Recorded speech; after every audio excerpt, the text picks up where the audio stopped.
Welcome. My name's Bill Brennan. Illumin is a fellowship of men, transforming men through a love greater than ourselves. We seek a life-changing spirituality, and we honor the wisdom traditions of forgiveness and radical inclusivity. We're carrying on the work started by Father Richard Rohr. Our primary concern is inner work that expands the depth and breadth of love in ourselves and makes a difference in our world. We seek to form future generations of men who will restore these practices, serving to build a world that celebrates the beauty of all beings. I'd like to introduce my buddy, brother in Christ, Anthony Montecchio. Take it Yeah, away, thank, Anthony. yeah, thanks, Bill, and welcome everybody.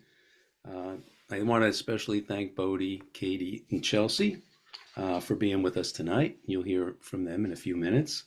And I want to thank everybody who decided to be here tonight. You know, when you have an idea such as this one, and we had the idea back earlier this year, you're never quite sure what the reception is going to be like.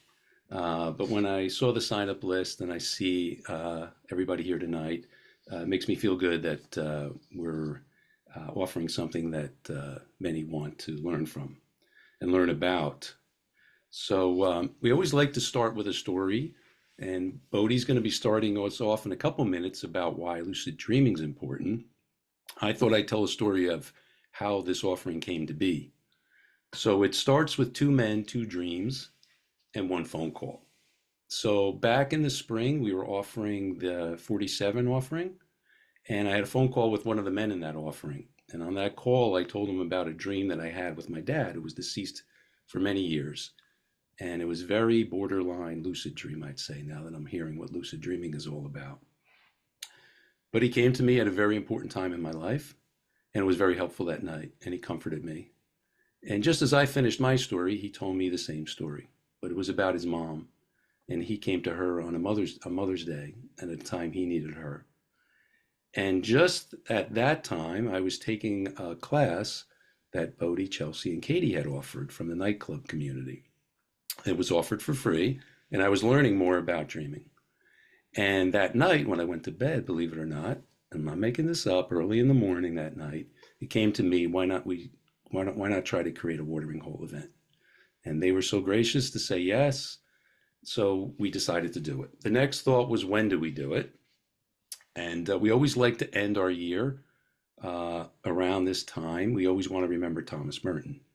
As Bill knows, he went to the monastery on December 10th, and it was the same unfortunate day that he died under mysterious circumstances.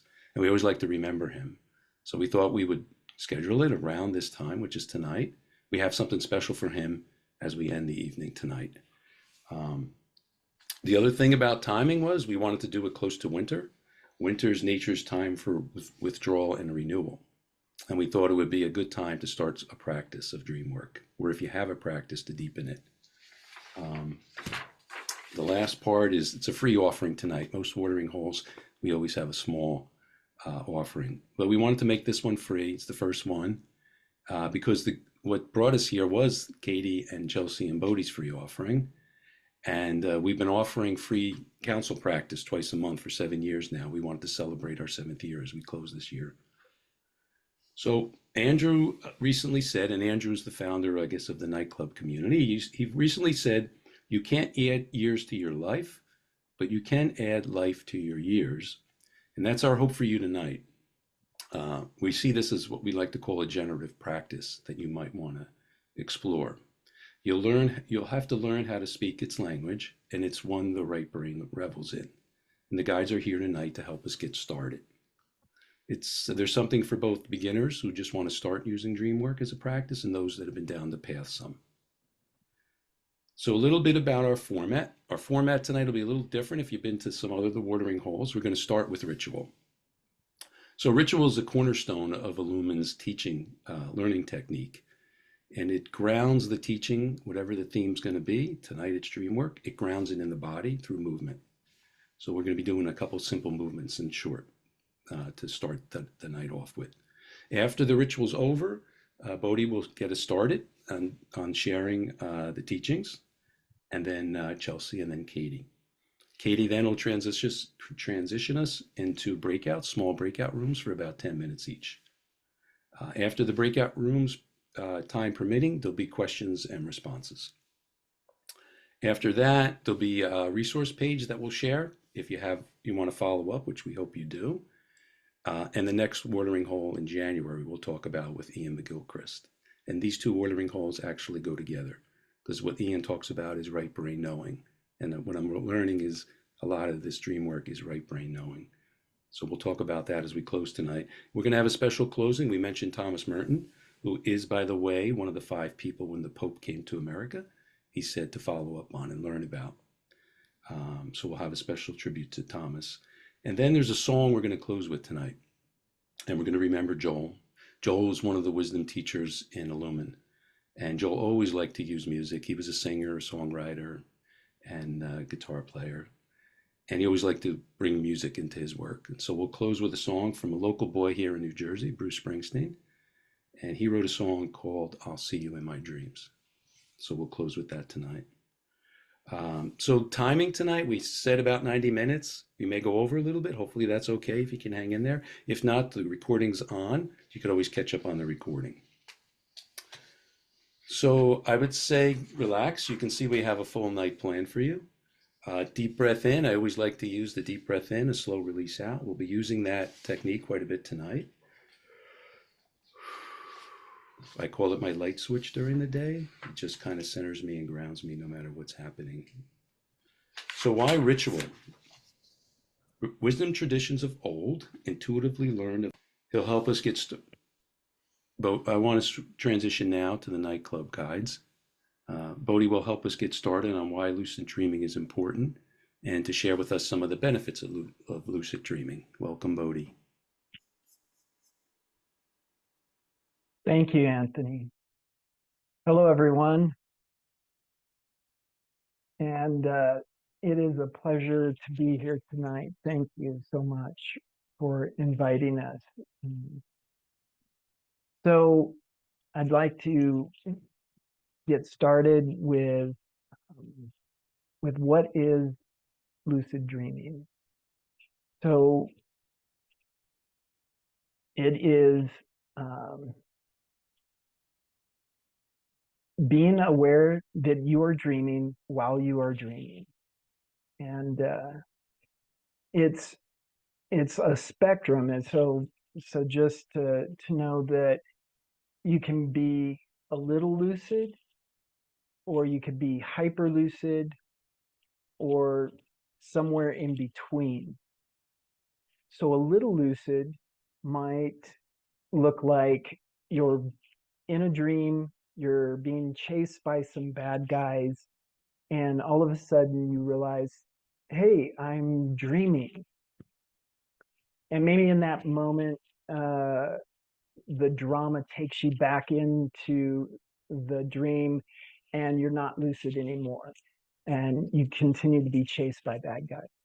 Or maybe you say, oh, I'm dreaming, and you get excited because you realize you're lucid, you know you're dreaming, and the excitement pops you out of the dream.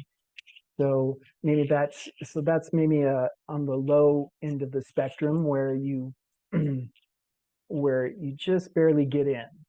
The other end is the hyperlucid, and hyperlucid dreams are where your awareness is so strong that it looks, feels, and smells more real than waking reality.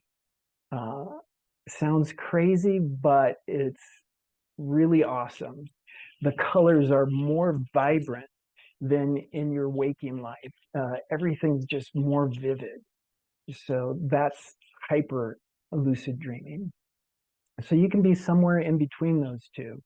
And there's ways to increase that from being a little lucid to a lot more lucid. And so those are techniques that you can learn. So I'd love to know if any of you have had a lucid dream. So I'd like to suggest, if you're okay with it, if you're interested, to go ahead and put in the chat, just maybe write 104 for 10-4. And that'll just let us know, yeah, you've had a lucid dream. You remember a time when you were lucid. You knew you were dreaming while you were dreaming. So we'd love to hear from you and see how many of you have had a lucid dream. And next, what are the benefits of lucid dreams? So let's talk about that. I'm going to try and give you 7 benefits of lucid dreaming. So number 1 is adventure and stress relief. So this is what I started out was the one benefit that I knew about when I first started back in the early 1980s. I started dream journaling and looking for lucid dreams. And I just wanted adventure. I wanted to fly. I wanted to see new places. And so this was my motivation. And since then, I've learned that there are so many other wonderful benefits for growth and everything. So starting out with adventure, it could be, do you want to fly like Superman? Do you want to meet certain people, many people that used to be alive in your life or important people in history? And it could be that you want to maybe talk with dolphins or swim with dolphins, or there's just anything you could imagine. That's what you can do in a lucid dream. So even if what brings you joy is maybe being chased by a group of women, you could do it in a lucid dream if that is what brings you joy. So yeah, the adventures are endless. It's like having a holodeck. If you're a Star Trek fan, your own very own holodeck, you can create whatever environment you want. So benefit number 2 is creative problem solving. So you have the opportunities to talk with your subconscious in a lucid dream, and this is really valuable. So your subconscious a lot of times has the answer, you just don't consciously know it. So in a lucid dream, you're very much right there with your subconscious. So you can invite anyone from history or any character to come talk with you in a lucid dream, and coming through your subconscious. Also, you could just, in a lucid dream, you could look up at the sky and ask a question.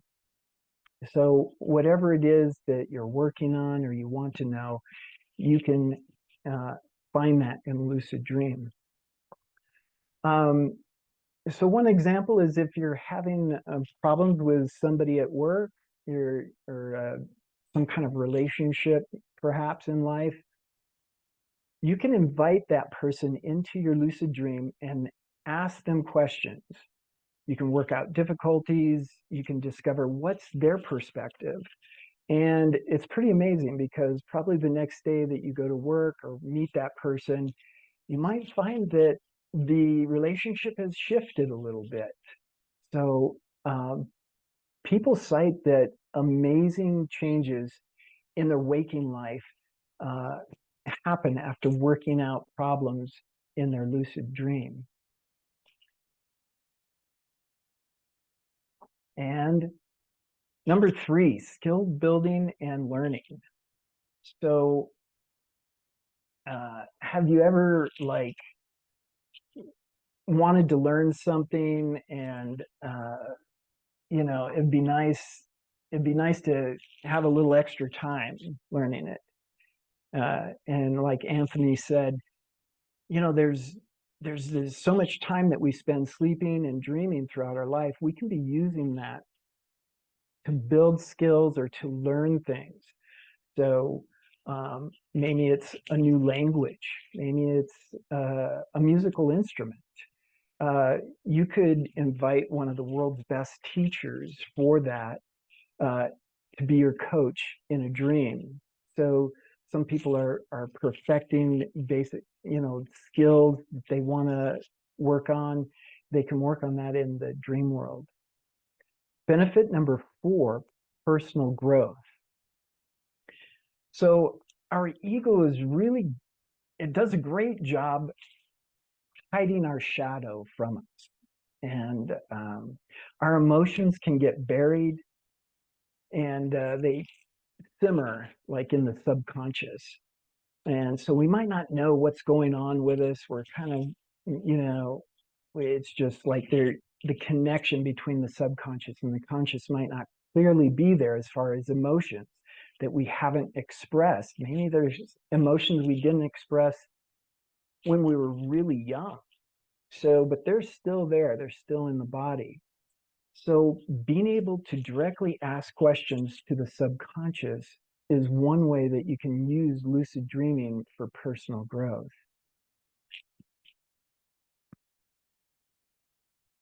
And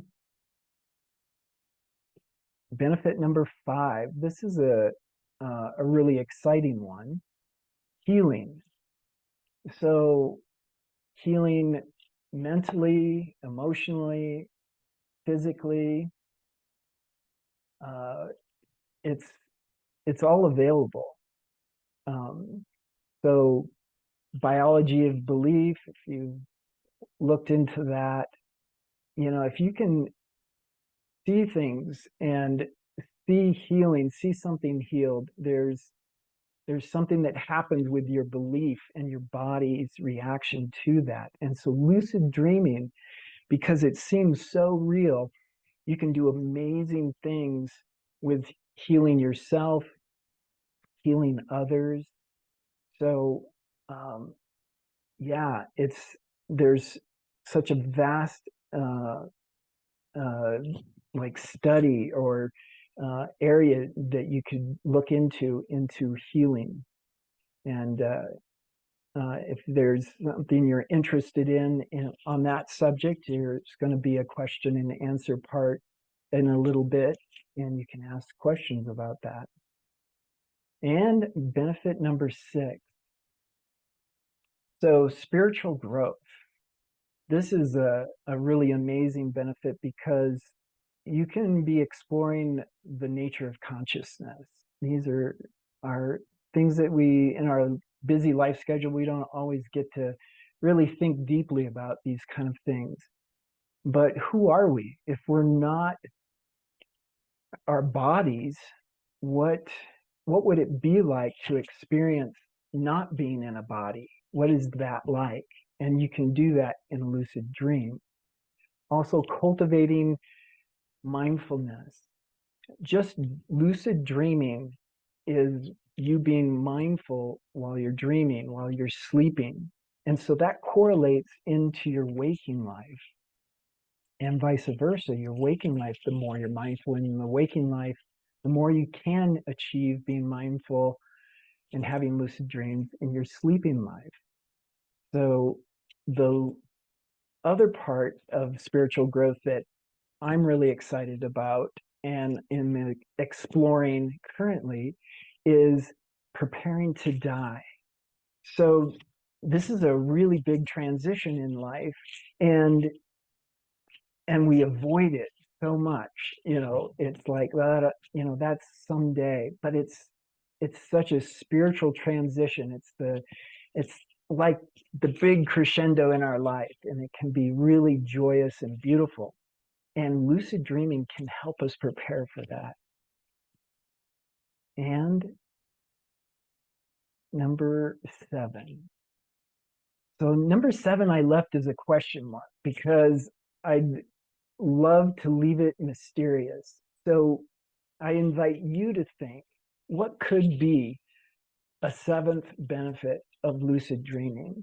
And if maybe nothing's coming to mind right now, and you think of something in a week or something,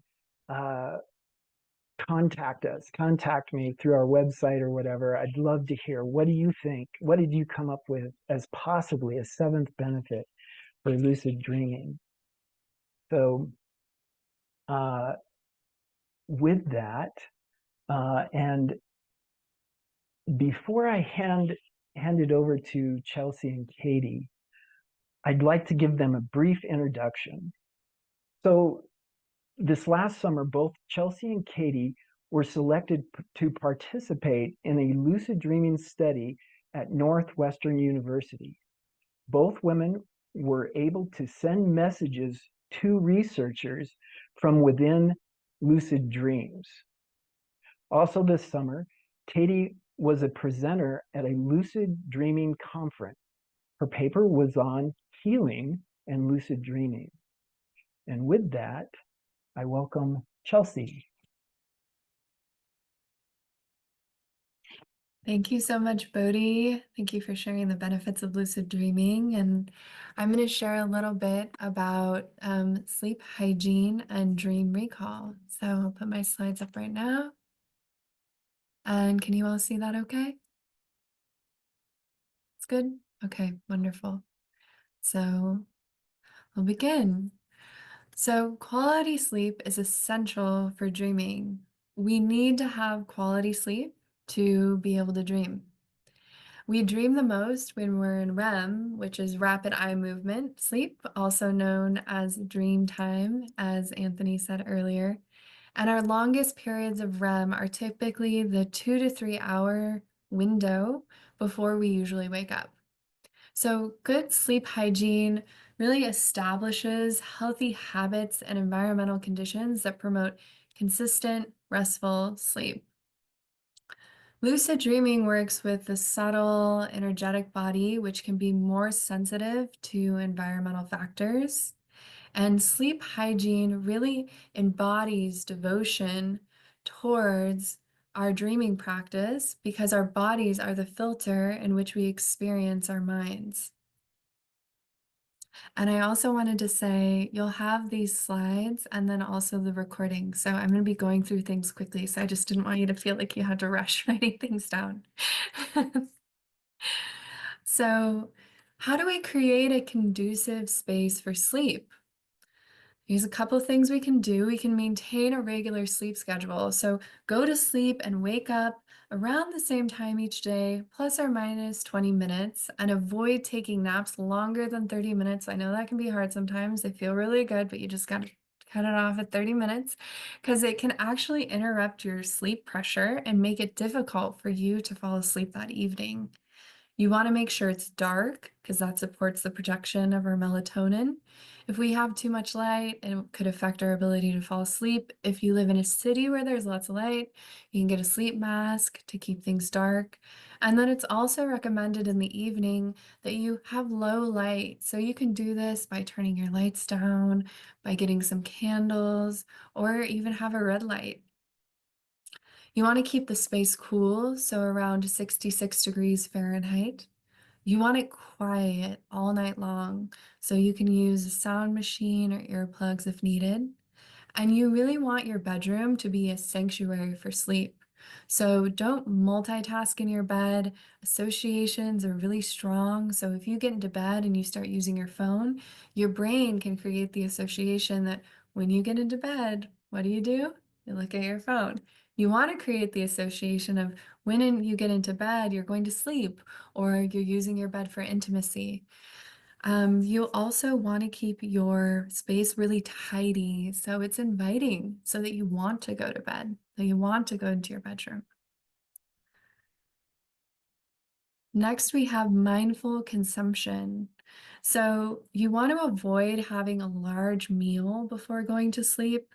Otherwise, it can really affect your digestion and make us feel restless. So it's recommended to eat at least 3 hours before bed. And if you need to eat after that, just make it a light meal. You want to avoid stimulants close to bed, so stop drinking coffee around noon and exercise about 3 hours before going to sleep so your adrenaline isn't all built up. You can always do some yoga or something to calm yourself down. And either abstain or really limit your alcohol consumption.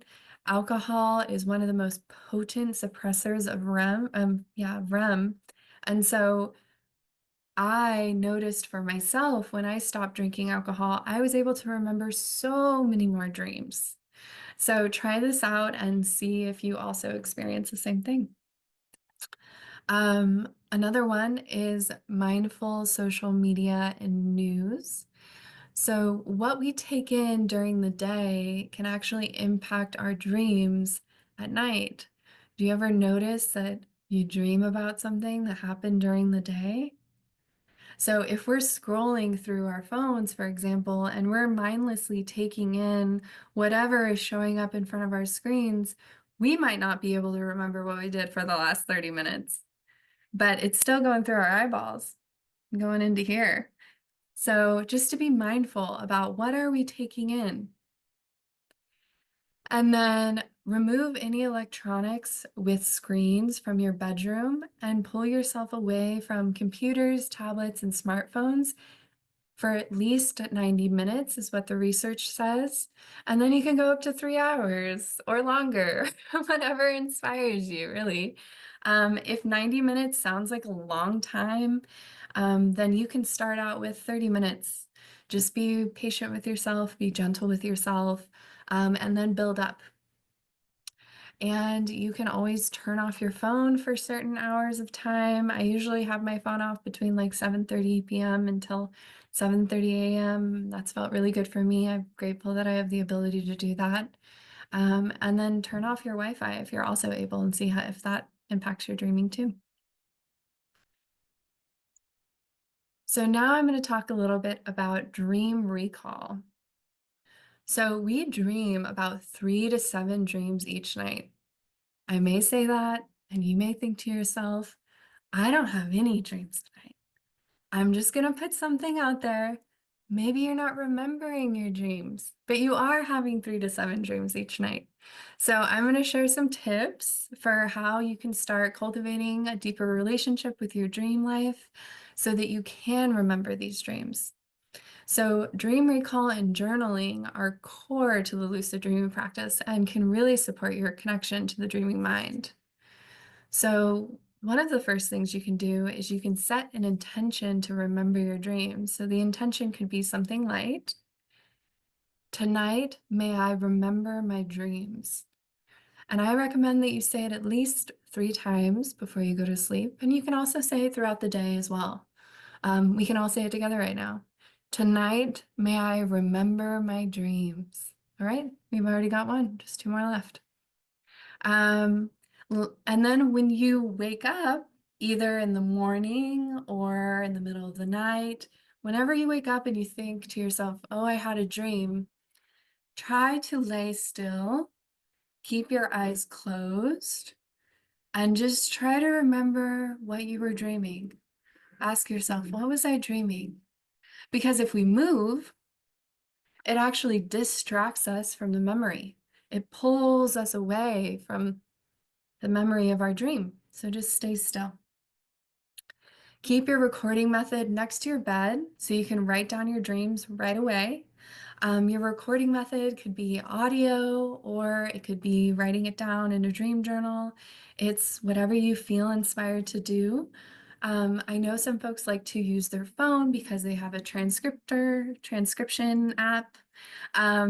I just want to say to be mindful of that because our phones, this would happen to me too if I was using my phone, have all the apps, all the text messages, and so you might get distracted and be in phone world if you're using your phone. So just think about what your relationship is with your phone and what the best recording device is for you. And if you don't usually remember your dreams, start this practice really slowly. And remember that you can remember a color or a shape or a feeling. It doesn't have to be this long novel. It can be like the feeling of joy, the feeling of fear, the feeling of sadness. Like just remembering those qualities and being joyous about remembering them is showing your dreaming consciousness that you are creating a relationship with it. You can also sketch your dreams if you prefer to draw instead of write, or you can do both. And another important thing, as Andrew says, dreams are truth tellers. So record them as accurately as you can. I know that sometimes it can be hard. It can be hard for me too, because I'm like, where did that come from?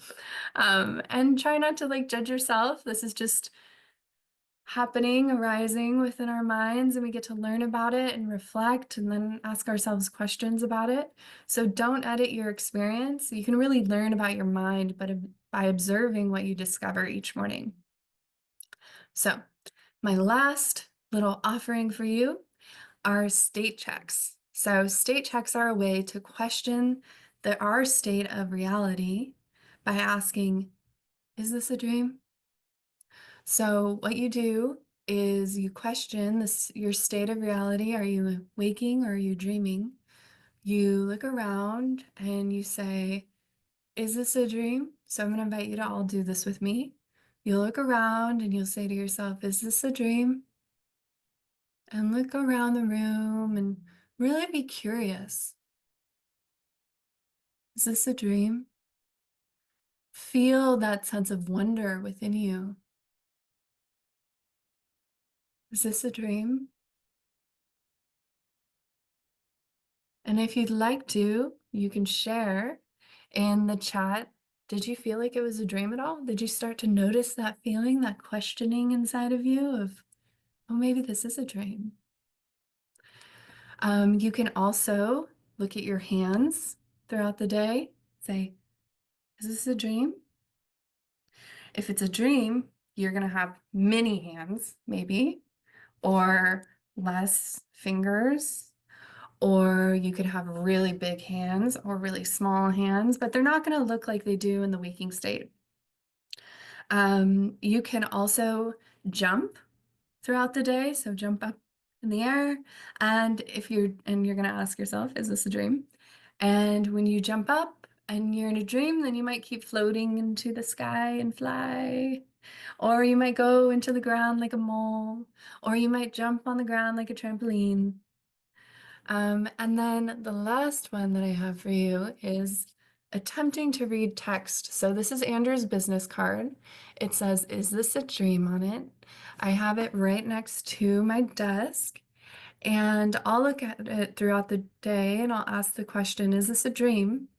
And if it is a dream, and I find this card in a dream and I ask that same question, I won't be able to read it, or the font will be off in some way. The letters will be jumbled. So you can write that throughout your house on a Post-it note, for example, and that can be your way of reminding yourself to perform a state check. All right, so I'm going to hand that over to Katie.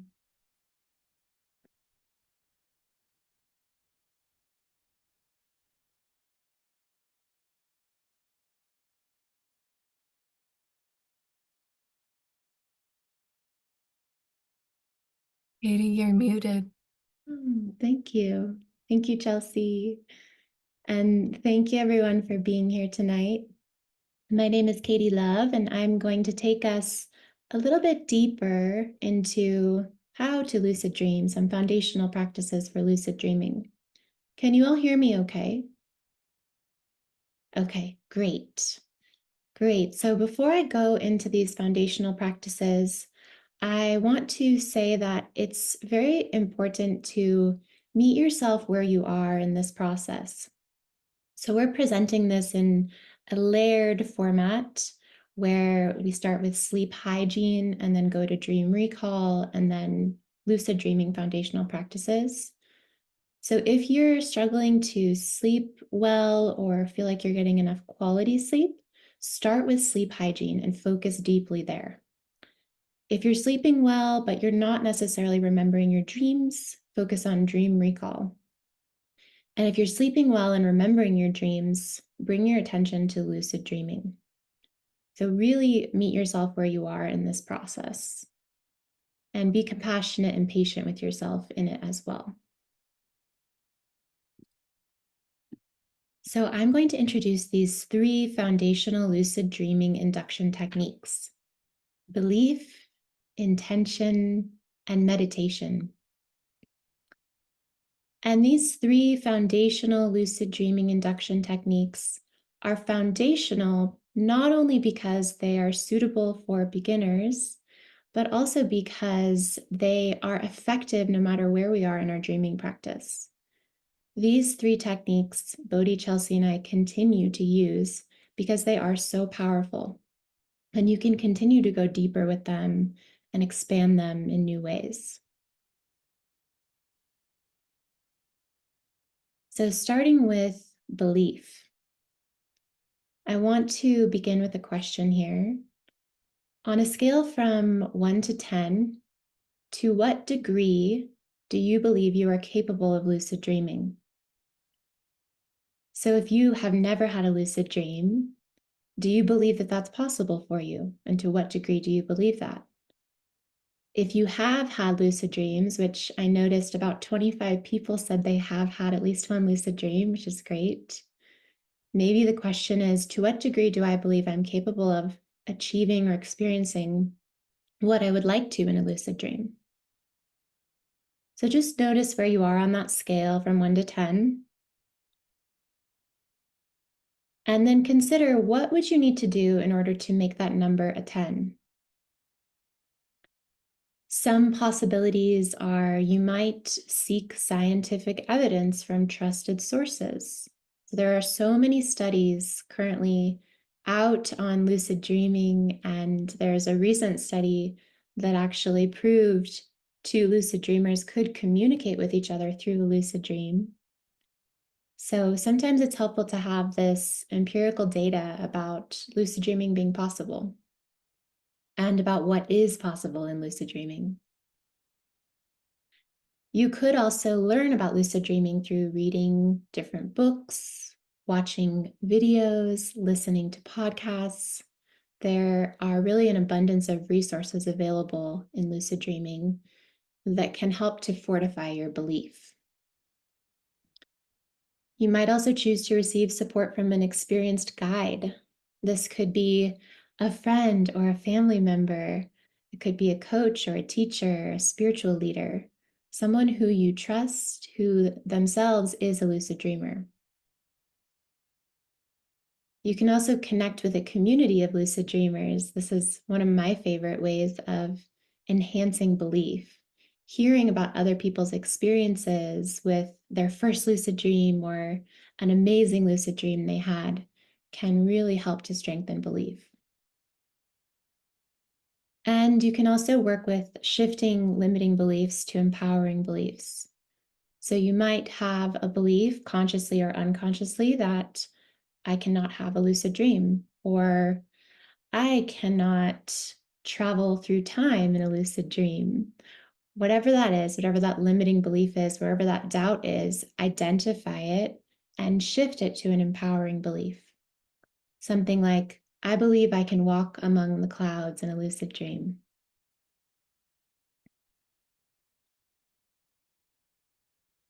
So the second foundational practice is intention. And intention is such a powerful practice for inducing lucidity that some lucid dreaming, dream yoga masters will say that it's all you need as long as it is very clear and very strong. So my question to you all is, what would you most like to do, create, or experience in a lucid dream? And we'll have time to unpack this a little more in the discussion groups. When you're creating an intention, you want to be very clear and specific in your language. Use words that resonate with you and that are clearly articulated. It's also supportive to create the intention from your heart and connect it with an inner state that you seek. So this plays into the feeling, emotional aspect of dreams. If we can connect our intention to a feeling, it empowers the intention. An example of this would be, I really want to feel joy in a lucid dream, and I would love to fly and feel the joy of flight. Or I really want to experience freedom from the mundane experiences of my waking life in a lucid dream. Also, it's supportive if you would make your intentions something that will benefit others, either directly or indirectly. This is one of the what we call magical induction techniques. If we can make our lucid practice not only benefit ourselves, but also benefit others, that strengthens the power of the intention. It has to be genuine. It has to really benefit others. And we really have to have that desire in our hearts that it will. But if we can do this with our intention, it makes our intention that much stronger. And I recommend that you speak and feel your intention 3 times before you go to sleep. You can speak it out loud with your voice or internally inside of your mind, but really feel it. It's not just a concept. Embody it. Let yourself experience yourself having that intention. And so, an example of an intention that incorporates all of these aspects on the left is under the photo here. Tonight, I will have a joyful lucid dream, visit a sacred cave, and receive teachings from a master, which I will then share with my students.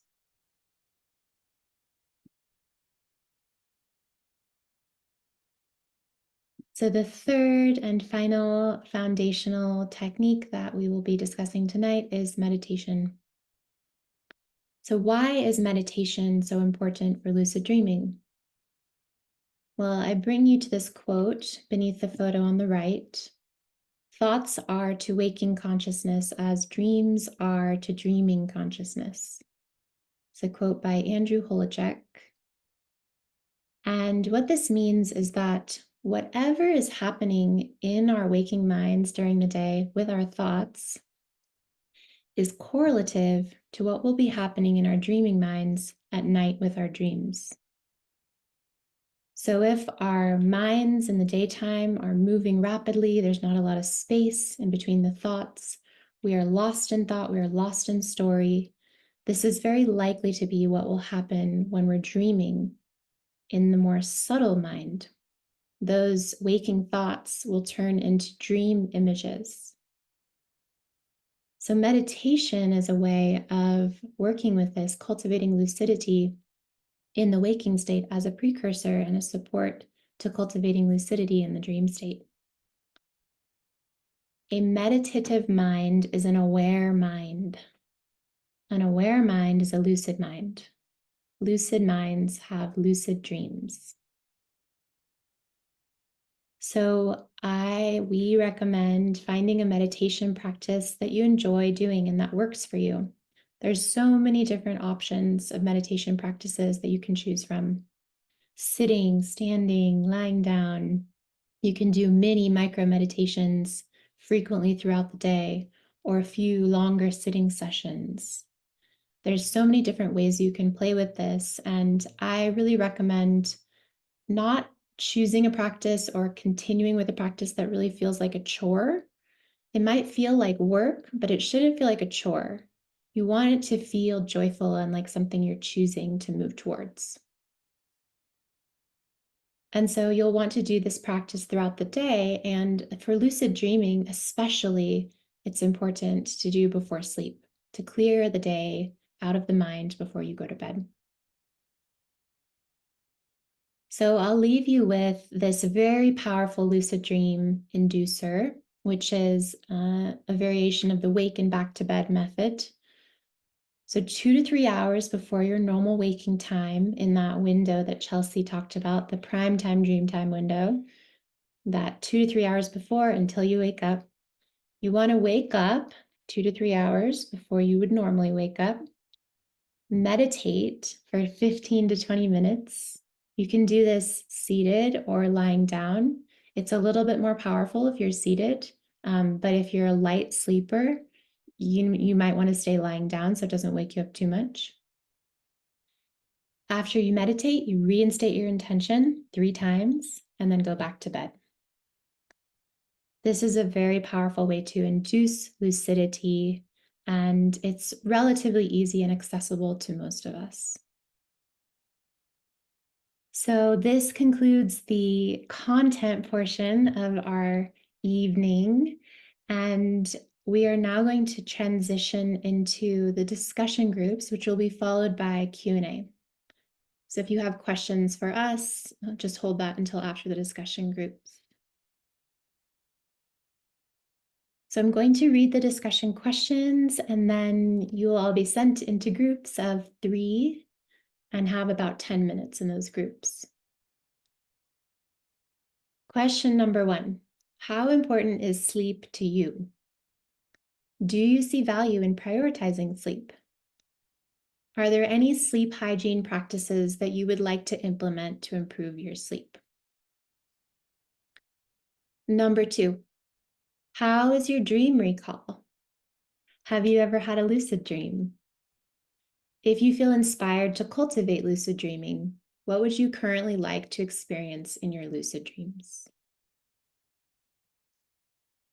Great. So the questions will also be in the chat, and we will send you off to those groups in just a moment.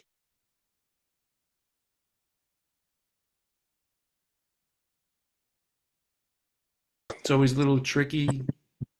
It's always a little tricky to set up those rooms. Hopefully it was helpful and meaningful for you tonight. So we're at the stage of tonight where we thought we'd, if anybody has any questions that they want to ask the guides, and we have a few minutes, and the guides will do their best to respond to them. If you're interested, you can either put it in the chat, send it to the meeting group chat. That's one way to do it, or you can use the react button. That should be below on the bottom of your screen. And then we'll just go through the hands that are in the participant list. So I see Paul raised his hand. Let me see if I can, Paul, what we'll do is we'll just spotlight, add a spotlight. All right. Hey, Paul. Yeah, thank you. Thanks, Anthony. So my question is, I have a pretty active dream life. I dream a lot. I've gone through stages of dream journaling and that type of thing.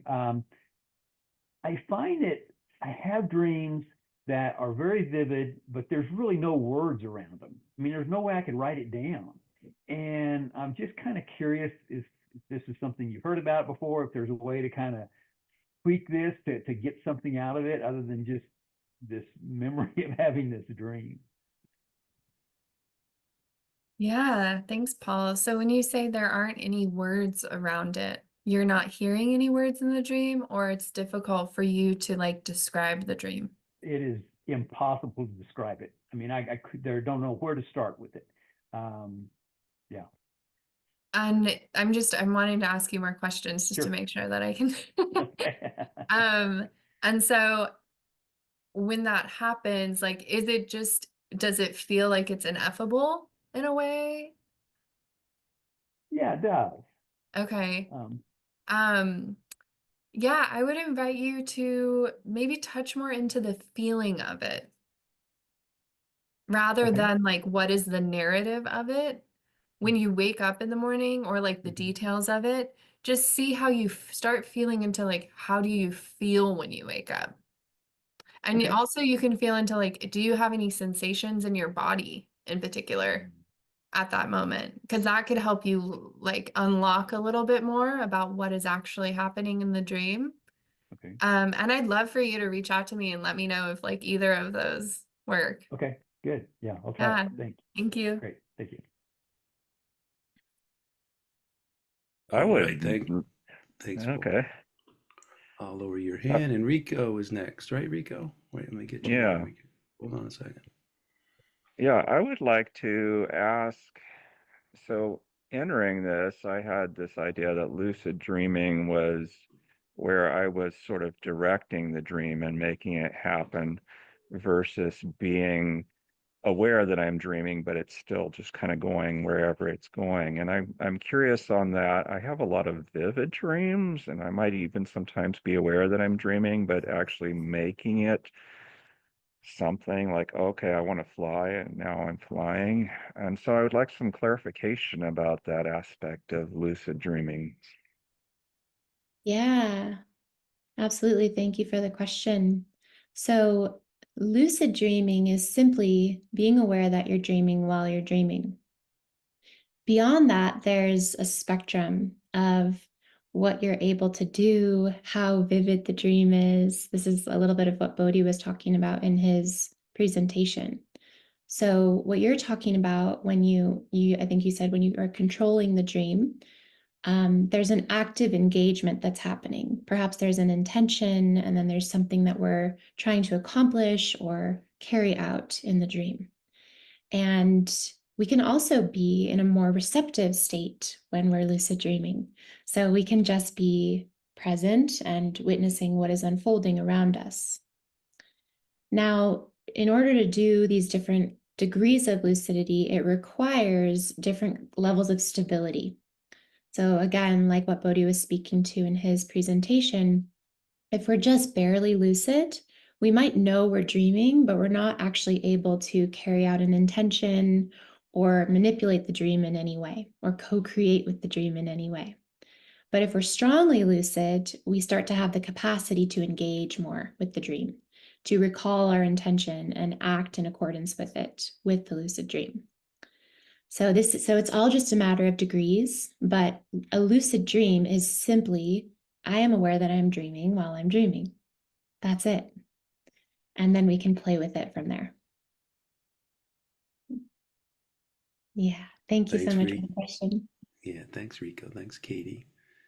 We have a few more, so we just have to watch the time. But I guess Bill Brennan's next. I'm just taking them in the order that they're here on the screen. I just How do have to you go- suggest we understand the dream? Once we remember it, we journal it, we remember it as accurately as we can. How do you suggest we discern the meaning of the symbols, collective or personal?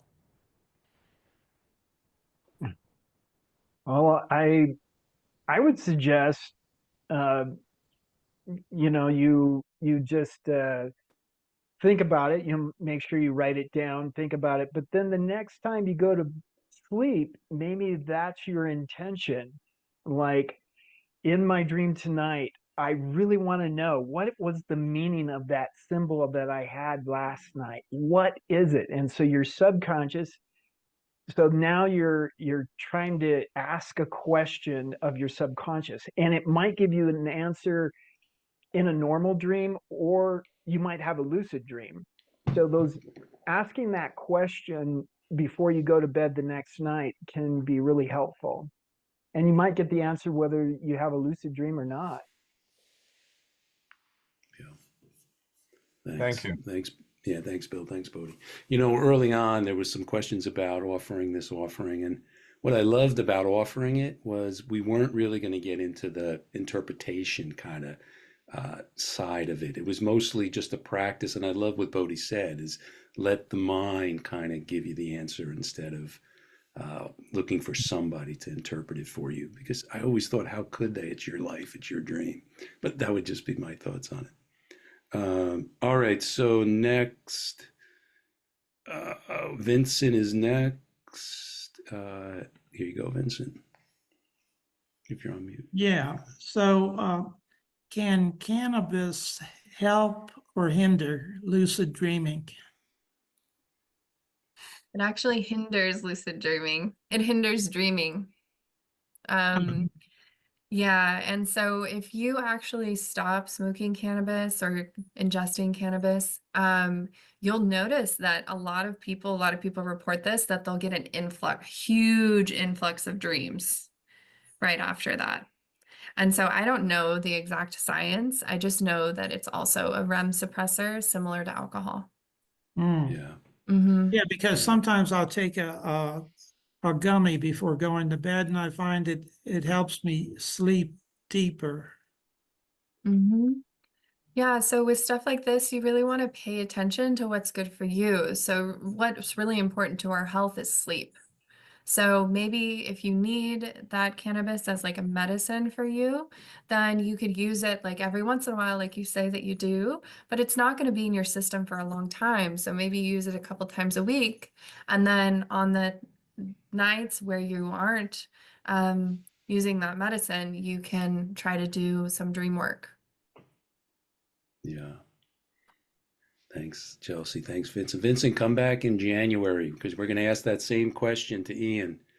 With there's a Uh-huh. lot of hallucinogenic medicines now for therapy and stuff to induce the right brain.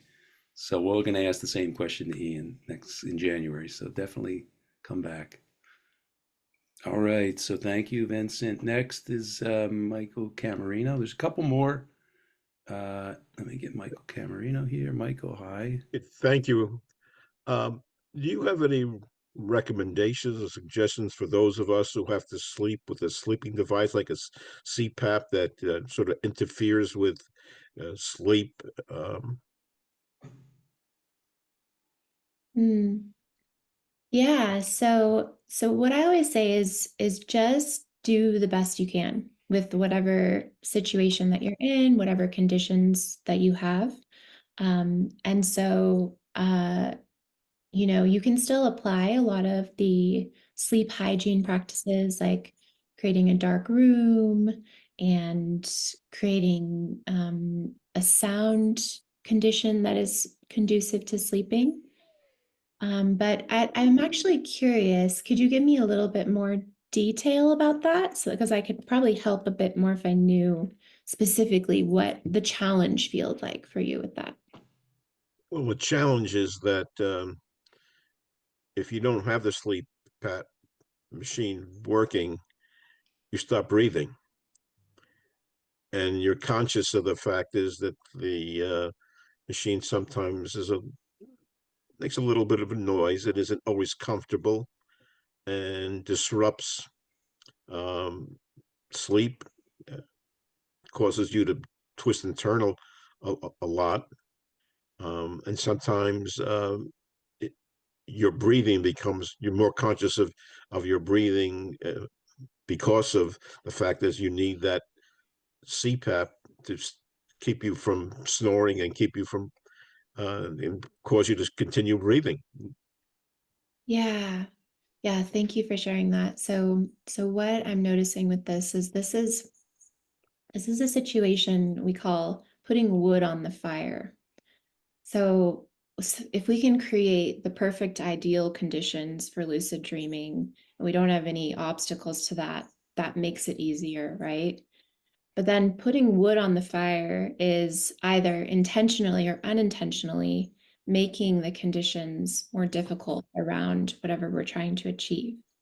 So this is where we can think about whatever the situation is as actually a part of the path, an opportunity rather than an obstacle. It's helping us to bring these things that are challenges actually onto the path rather than seeing them as hindrances to it. So an example of this would be the noise of the machine is disturbing, right? So what if I could say, I'm going to set an intention to adapt to that noise, to have that noise not be a disturbance for me, to have it be something that I can live with and be with. I've actually been working with this recently because I'm very sensitive to noise when I sleep, very sensitive. And I used to sleep with a noise machine to block out noise, but now I'm trying to just be with the noise. And even when the noises come in from the outer world, just let them come and be with that. So this is what I would say, like to just consider and hold the situation as a potential opportunity that you can work with and to have compassion for the situation and for yourself as you move through it. Thank you. Yeah, Yeah. absolutely. Thanks, Michael. Thanks, Katie. We have two more, and then we'll transition into our closing. So it's John and Mike. Mike, let me get you, or John will be next, and then Mike. Hey, John. Hi, folks. Hi, Anthony. Hi. Great presentation. I really enjoyed it. I can't recall which presenter it was, but there was something that was said about states. I believe that was Katie. Was that you, Katie? In any event, I was kind of led to believe that you were questioning, or I could question myself in my daily awake world if I was dreaming or not, which leads me to believe that you don't have to be asleep to dream. What would you say to that?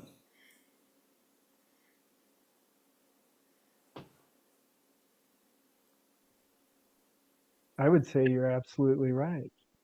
Mhm.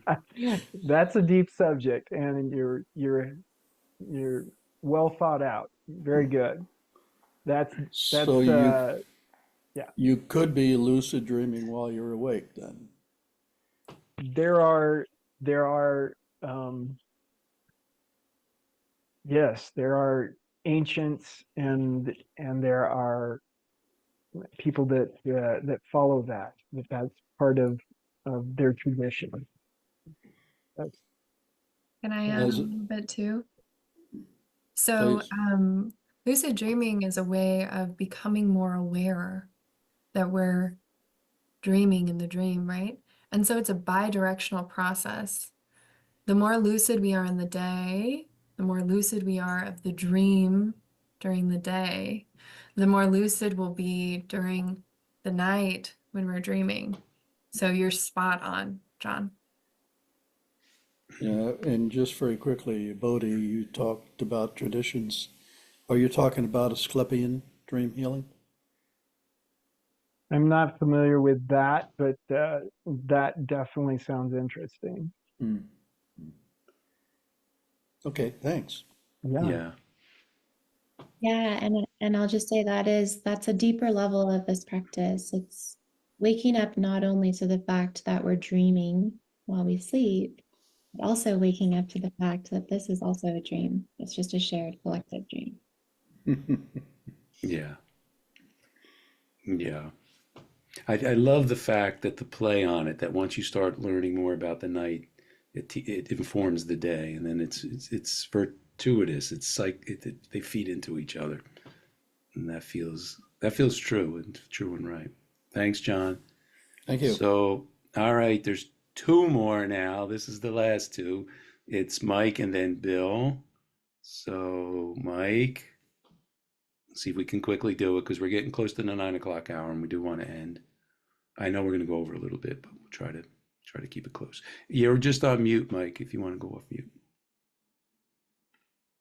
There you go. Or if did you go off mute? There you go. A link to nightclub, is that the right word? So Yeah. somebody post that link. Yes. So I can you guys up later. Yes. So the way, just so everybody, I know some folks left, but there'll be an email. We're going to do it in a few minutes. Katie's going to take us through some of the links. There's a page. We'll put it in the chat, and there'll be an email that comes out to all the registrants with the link to where all the resources are. So And one more comment. Yeah. If I have to tell somebody, there were waves and love. That's it. And Bodhi too. I like the words. Okay. That's it. Thank you. Out. Thanks, Mike. All right, and Bill will get the final question. I like watching the last word, so you get the last question, Bill. And you're on mute. There you go. You're on mute. Just got to go off. I'm getting there. Okay. Okay. All right. Thank you very much, y'all. It was great. And Joan Baryshenko, and thank you, Tony and Bill. Joan Baryshenko works on this, Is It a Dream or Not? And I just have to really quickly, doing centering prayer for the last couple of years, in the first phase of centering prayer, I would have these most incredible images. I had no idea where they were coming from. I would see people and situations that would pop up in my mind, which had no relevancy to my direct experience. So maybe it was buried in my RNA way back there, but I had no idea. And I asked Bill Plotkin's guys about it when we were doing dream stuff. He says, am I in pre-sleep? And they never mentioned dreaming, though. We were talking about dreaming at breakfast, but to me, it seems like I was going into the first phase of dreaming. We do fall asleep in centering prayer, don't we? And especially when you're tired and you go have good sleep out. But I wondered about that. I just wanted to comment. I think it was like pre-sleep, and I think I was dreaming. And I think I was on that line, which Joan talks about. She says, ask yourself every day, am I dreaming or not? And pinch yourself, and whatnot. So thank you very much. It was great. Thanks, Tony. Yeah. Thank you, Bill. What a great transition, Bill. Thank you for that. And I love the background scenery. Yes. All right. So we're at this transition tonight to start transitioning into the closing. Like I said, we're going to go over a couple minutes. I hope it's okay. And thank you for the folks that have stayed. This is a special closing that we have. So we mentioned Thomas Merton earlier. Thomas Merton, along with Richard Rohr, who started, like Andrew, Richard started the Center for Action and Contemplation. James Finley is one of the wisdom teachers in the Center for Action and Contemplation. Richard always says that most important word is and. You have to have the action, the energy you put in the world, but you also have the contemplation. You need both in the end. That's the secret to it. And Thomas Merton, they're peers. They all kind of grow up in the 50s and the 60s. And if you really want to know about Thomas, James Finley always talks about Thomas because James was a young teenager and Thomas was his spiritual director in a monastery. So he talks a lot about Thomas and what it was like as a teenager to be under him as a novice. So I thought what we would do is, these are Thomas's words. It's called the Thomas Merton Prayer, and it takes about 10 voices tonight. So if you feel compelled, I'll highlight the line. You don't have to rush, and if there's double people, we'll figure out who's going to pick up the line. And whoever wants to get started, we'll just let the silence get us started.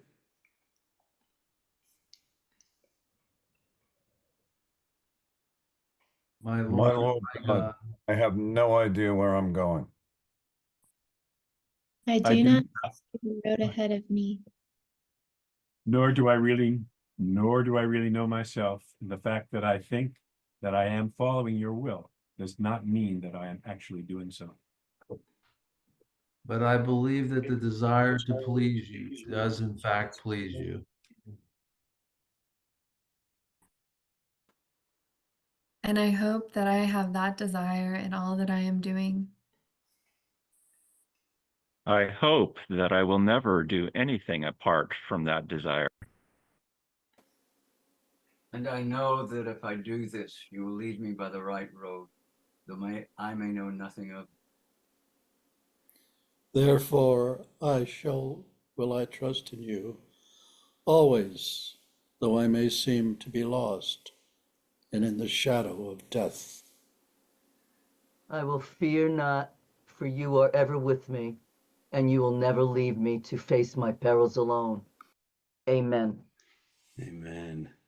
Thank you. That was beautiful.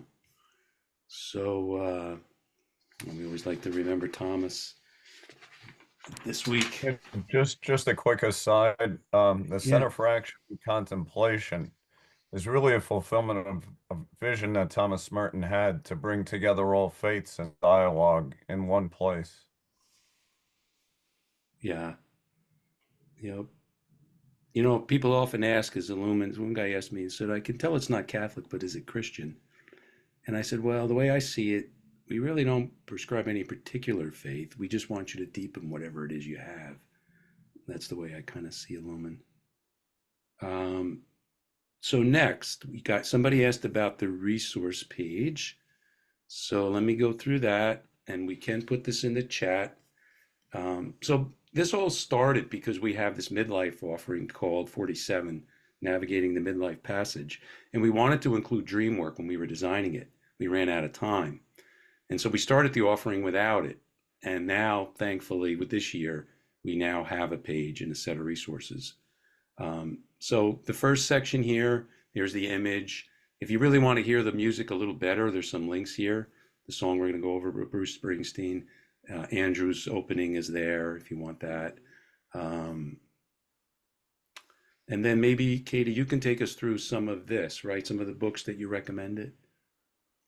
Yeah, absolutely. So, Lucid Dreaming, Gateway to the Inner Self. It's a Robert Waggoner book. It's a really good book for beginners and experienced dreamers alike. The Dream Yoga book by Andrew Holochek is a bit more advanced, but also I think the way that he writes makes it accessible to many different levels. Lucid Dreaming Workbook is great for all levels. There's a lot of different practices in that book that you can work with. And the Tibetan Yogas of Dream and Sleep is a deeper dive for sure. And the most powerful book I've ever read on lucid dreaming, dream yoga, that kind of work. And then Llewellyn's Complete Book of Lucid Dreaming by Claire Johnson is a really great reference, but also just incredible resource for all different facets of lucid dreaming. And yeah, there's a collection of YouTube videos there you can check out. There's some DreamWork communities here that you can check out. Nightclub is one of the links there as well. Our website is on the top, www.thisisadream.space. Lucid Dream Dojo, that's Mia Lux. She's also part of the Nightclub community. And then Andrew Holacek. We're going to have on thisisadream.space, which is up a little more. If you do sign up there for our mailing list, we are going to be offering a gift session offering soon. So if you are interested in lucid dreaming and want to do a deeper dive, a one-on-one session with one of us, we're going to be offering that as a gift at some point in December. So we invite you to sign up for our mailing list if that is interesting to you. And then I think, yeah, the rest of them are yours, Anthony. Yep. Yes. Thank you, Katie. Yes. And this is the course that actually got me started. It Sounds True. I was listening to I'm on their mailing list, and Andrew's program came up. I started it a couple of years ago. I actually got scared and I put it down. And at the time I was having nightmares actually. And I got nervous with doing it. And then as time went on, actually I don't have any more nightmares, thank God. And my wife's very happy. I don't kick her anymore at night. And they'd all started with that Sounds True program. So that's the link there.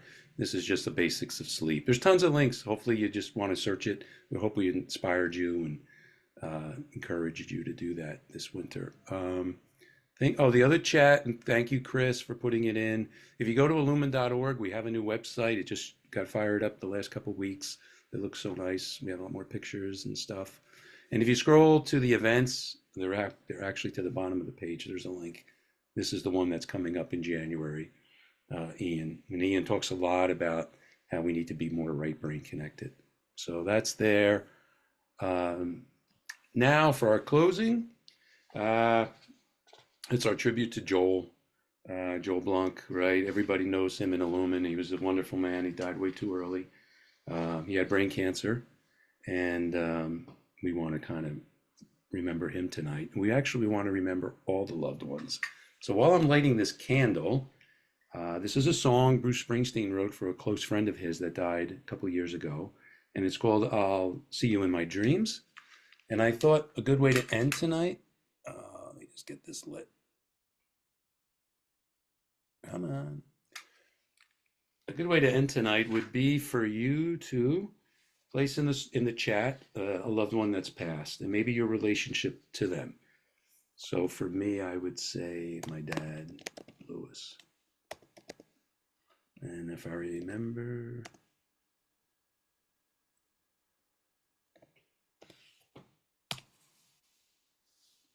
if you want to put them in the chat, I'll light the candle, and now I'll play the song. So you could take a deep breath in, and while the song's playing, you could also put your pets. You know, Bill Plotkin, we use a lot of his work. He says the more than human world, and sometimes passing of a pet is just as important to somebody. So I'll play the song now. It's just going to take a couple minutes. Just sit back, and you want to tell a little story in the chat about the person, feel free to do that. Okay.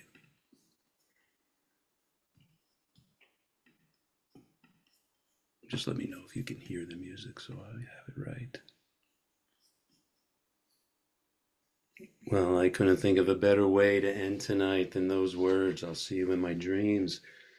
It's always a bittersweet moment when we get to these parts. So I wanted to thank the guides. They were so gracious, and I'm sure they didn't know what they were getting into back in the spring, but they were so willing and accepting to want to try it. And I was so grateful when they said yes. To close tonight, and we're at the end, if you do come up with any dreams, you can send them to Chelsea was saying and Katie. They have their web address. We have an address, connect@illumin.org. You know, hopefully your intention tonight is to have a dream. After all this talk we've done and the ritual, Maybe if something comes to you tonight, drop us a note. Connect, the simple word connect at illumin.org. And the website, definitely check Ian's work out. I was sailing the boat July in an early morning alone, and the email came that they accepted our offer to do a watering hole. I couldn't believe it. People have asked, what did it take to get them? I said, I just had the courage to ask, and then I let the Spirit do the rest. So, any thoughts, real quick? Anybody want to share before we sign off tonight? How was this helpful to you? What was your impact? Gratitude, gratitude, gratitude. I'm not alone anymore. Thank you all. See you soon. See you. Thank you. Very So may your night. informative. Very informative. Thank you very much for all these Thank- suggestions and all the stuff to do. Thanks, Robert. Yeah. So may your nights be filled with wonderful, sweet dreams. Again, thank you for being here tonight. Peace. Thank you. Thank you, Peace. everyone. Thank you Peace all. Thank Many you for blessings. having us. Many blessings. Yeah. Love you all. Love you all. Peace. Happy dreams. Yes. Happy dreams. Mm.